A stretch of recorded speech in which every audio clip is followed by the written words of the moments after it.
Good day, guys, and welcome to another episode of Riding in Tandem. RIT, Riding in Tandem, RIT. With me, RM. And me, Elaine, at sa episode na to, i-zero gas challenge natin ang Jetour T2 Lightning IDM.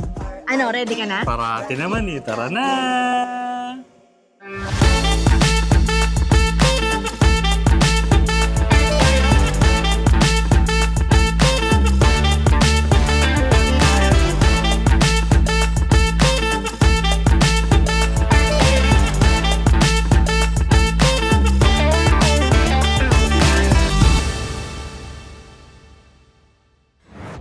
Ano nga ba gagawin natin ngayon? So medyo mahaba biyahe natin, no? Pupunta tayo ngayon ng Talisay, Batangas. So bababa tayo, tapos aakyat tayo ng Tagaytay, tapos babalik ulit tayo sa bahay.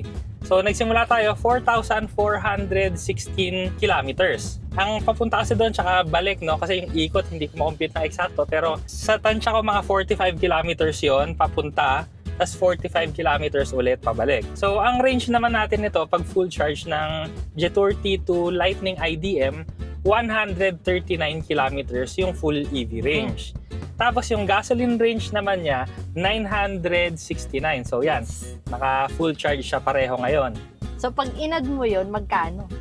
1,108. Yes. Bilis na sa math. Ang challenge natin ngayon, no, syempre, ang range naman nito, 139, malayo naman. Pero, ang mahirap kasi, yung aahon tayo ng Talisay. Oh. So, parang 2-in-1 tong video na to, no? Uphill challenge na siya, tapos zero gas challenge pa. So, dapat wala tayong makonsumong gasolina at dapat makaakyat din tayo from Talisay, Batangas paakyat ng Ligaya Drive. Ang nakakapagtaka dito, no, ang laki-laki kasi nitong Jetour T2 Lightning IDM. Pero, ang tipid-tipid naman niya sa gasolina. Parang hindi pantay yung logic. So, more than 1,000 kilometers yung full EV plus yung full gas niya. 'Di ba? So, ito talaga isa sa mga matitipid na sasakyan ngayon. So, sulit na sulit kasi tinan mo, rugged na siya, yung katawan niya pang off-road. Pero sa IDM kasi, yung Lightning IDM, so front wheel drive lang tayo ngayon. Pero ubod ng tipid kasi sa pangangailangan niya kasi namin, no, kailangan namin yung matipid dahil sabihin na natin 98% of the time on-road naman kami. So wala naman kasi kaming planong mag-off-road at kung mag-off-road man kami, pwede naman kasing pick your spots lang. So ang plano kasi talaga namin, doon lang kami sa mga 4x2 area, ganyan, may rough road, kaya pa rin naman yan. Pero, syempre, kung gusto nyo ng pang off-road talaga, yung T2 dapat ang kunin nyo, yung XWD, yung all-wheel drive 4x4. So, kung mag-off-road talaga kayo, dapat ang kuhanin nyo yung T2 XWD. Para lahat ng gulong mo, kumakamot yan. Correct. Bukod din doon sa mga pang off-road, no, kumpleto rin to sa tech. Meron tayong wireless Android Auto, Apple CarPlay, wireless din yung charger, meron tayong dual climate control, may panoramic sunroof, at meron din tong ADAS systems. Kaya meron din tayo ng paborito namin na adaptive cruise control. Mahabang biyahe pa kasi to, so magkita na lang tayo mamaya pag pababa na tayo ng Talisay. Balitaan namin kayo kung kamusta na ba yung charge natin ng battery at kung nabawasan na ba kami ng gasolina. Malapit na tayo ngayon sa rotonda ng Tagaytay. So from General Trias kasi to Tagaytay, lahat talaga yun puro ahon, no? So ngayon yung battery natin, 68% siya, ang natitira 95 kilometers yung takbo. Ang tinakbo natin ngayon, yung odometer natin 4,444. So ilas niya yung kanina na 4415. So nasa around 20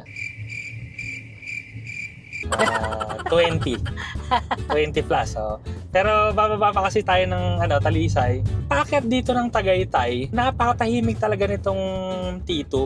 Hindi siya hirap kasi syempre EV mode kasi yung gamit natin, kaya talagang walang hirap yung makina kasi nga naka-EV mode lang. Pero yun nga, dahil nga paahon, kaya medyo malaki yung nabawa sa atin. So ngayon, kung makakauwi tayo mamaya nang hindi gumagastos ng gasolina, sana.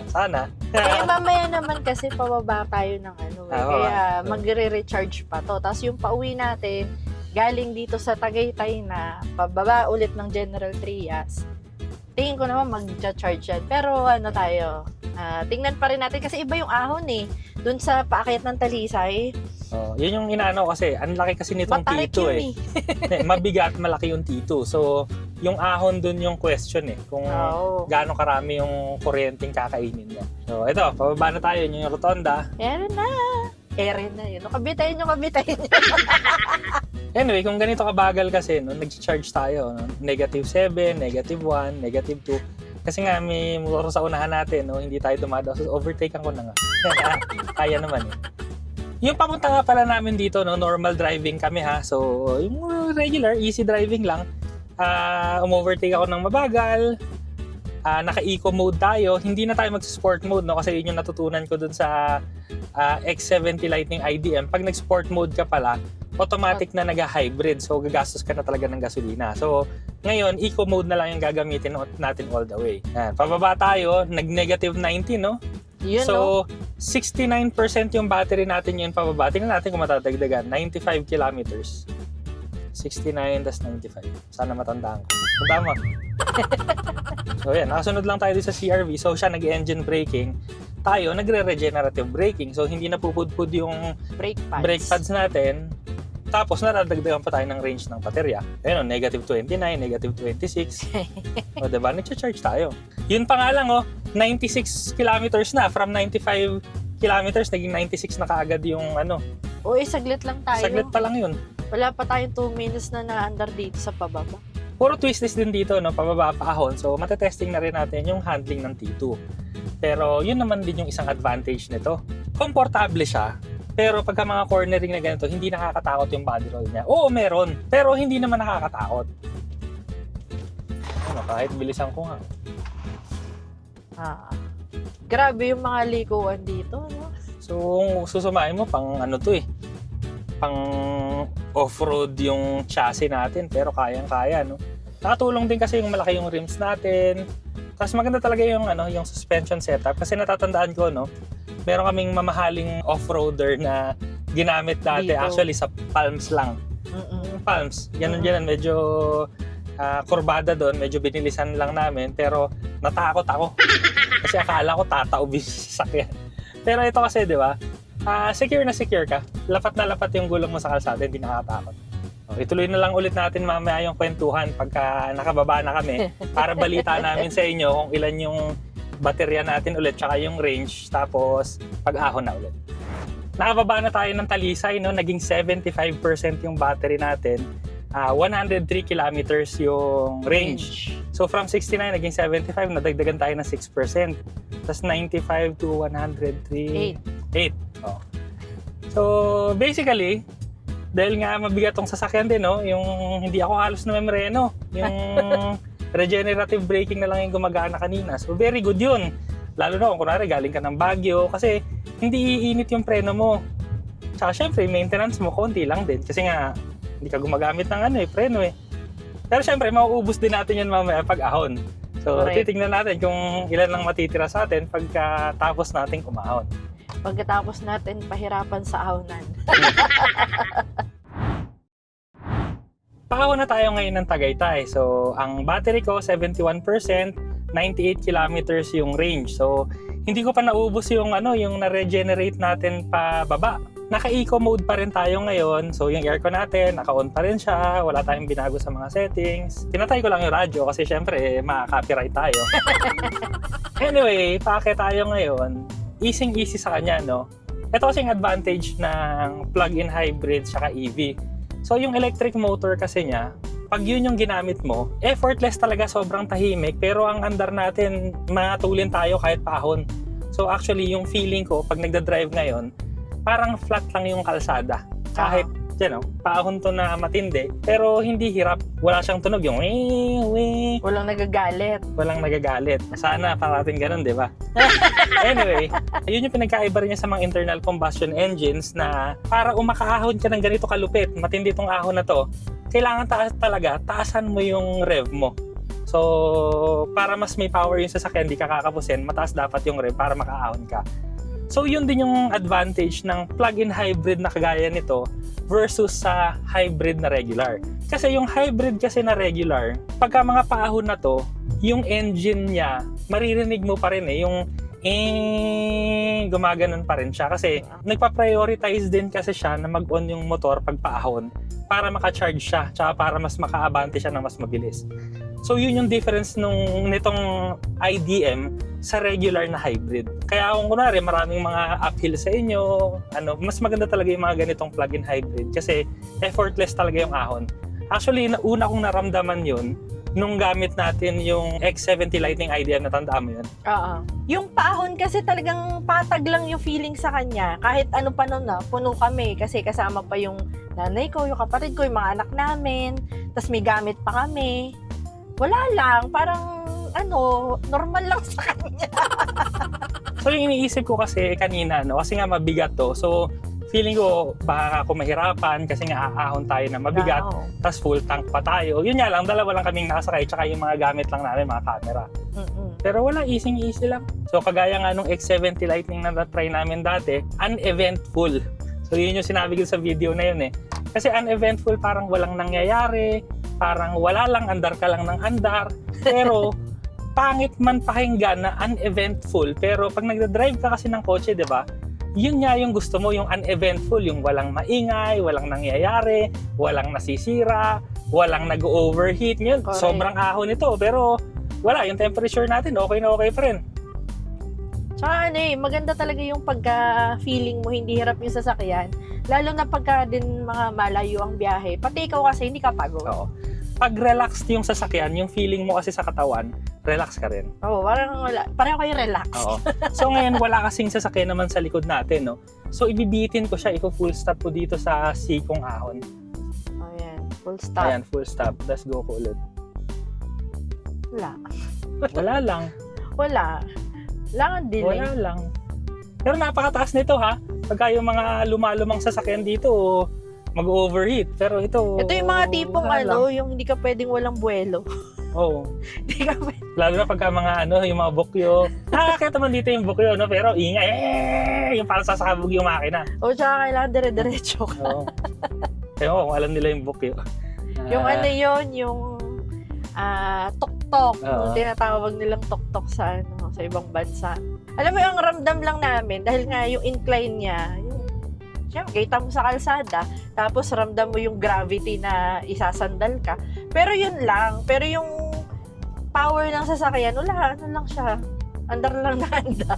Ako, Diretso lang. wala ako nararamdaman sa sasakyan. May nararamdaman ako sa tenga ko. Ay, Yung tenga ko yung parang nabibingi kasi nga nagkakahangin. ang bilis kasi nating umahon effortless eh. Kaya yung tenga ko yung bumibigay, hindi sasakyan. Nabibingi ka. So tayo 60% na ngayon. 82 kilometers yung range. Pero malapit-lapit na tayo eh. Ngayon, ganda. Taas. Oo.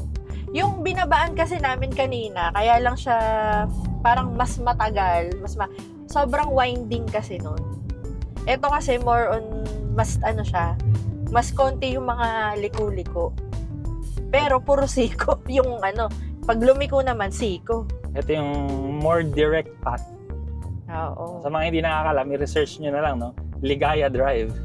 Gamitin ko na rin ng konti yung normal mode. So yung normal mode ko, kasi pag normal mode naman, hindi pa rin naman mag-on yung EV eh. So para lang maramdaman natin yung difference ng power. Pero grabe, matindi. Pag nag-normal mode ka, parang lumilipad ka paahon eh. Seryoso, parang lumilipad ka paahon. Kasi nga parang, saan tayo punta? Go! Yung eco mode kasi parang relax, chill ka lang na umaahon.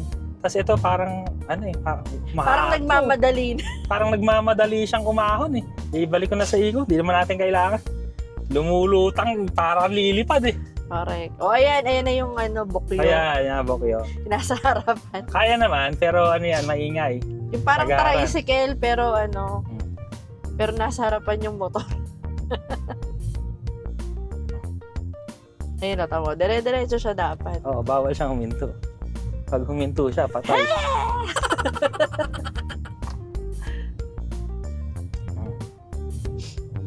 So, sabayan na lang din natin siya, no? Para wala na siyang buwelo eh. So, tayo, wala rin buwelo. Naubusan na siya. Hindi, Kasi humahataw siya. diretso Ayan, eh. ayun na. Ako, relax lang yung drive ko eh. Siya, umaabante pa. Kailangan niya.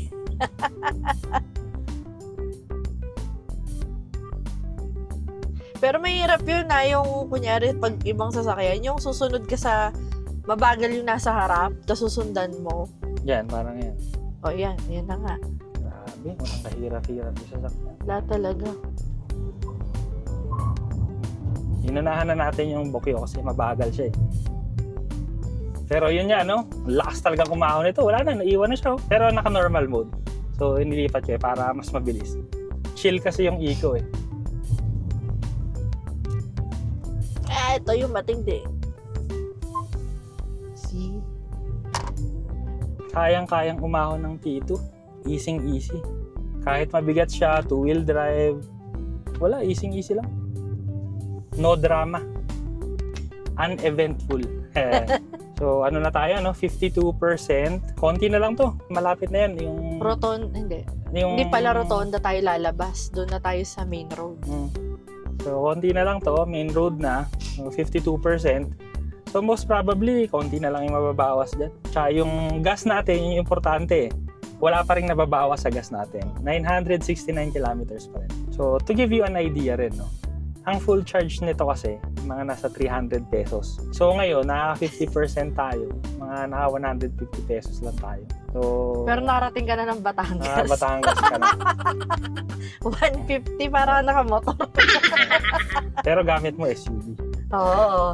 Tapos ilang kayong nakasakay. So, umahon ka pa ng Talisay. Sa aircon tayo.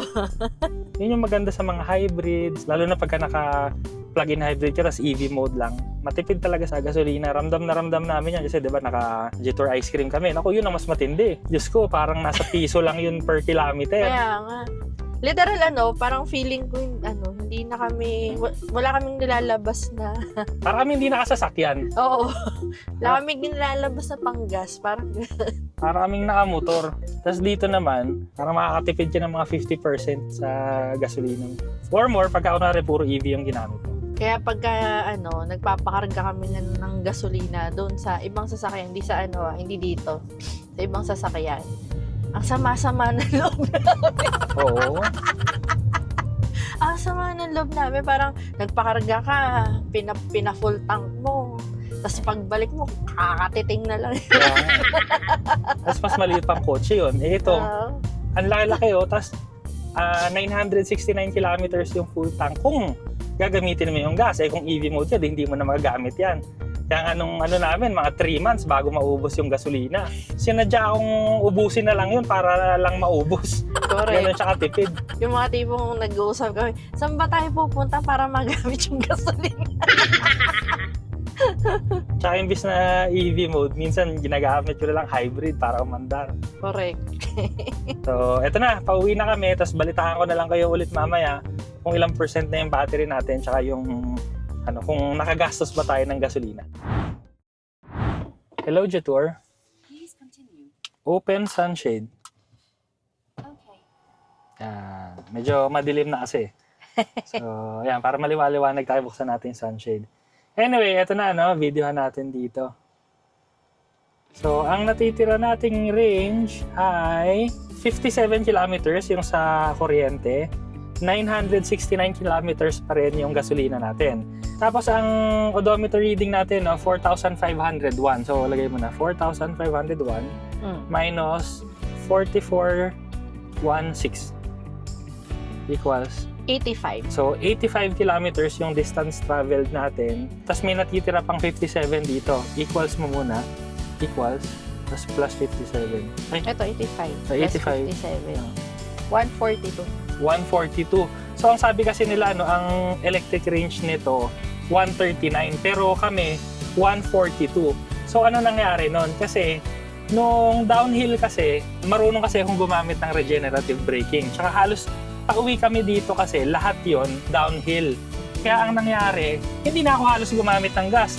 Ngayon nga 43% yung natitira nating baterya. So yun yan, basta marunong kang gumamit ng regenerative braking, pwede ka pa palang lumampas dun sa 139 kasi kami 139. Tatlo. Lumampas pa kami ng 3 kilometers, di ba? Ang galing nun. Anyway, ito yung resulta ng video natin. Hindi tayo gumamit ng gasolina, tapos yung electric range niya, sobra pa.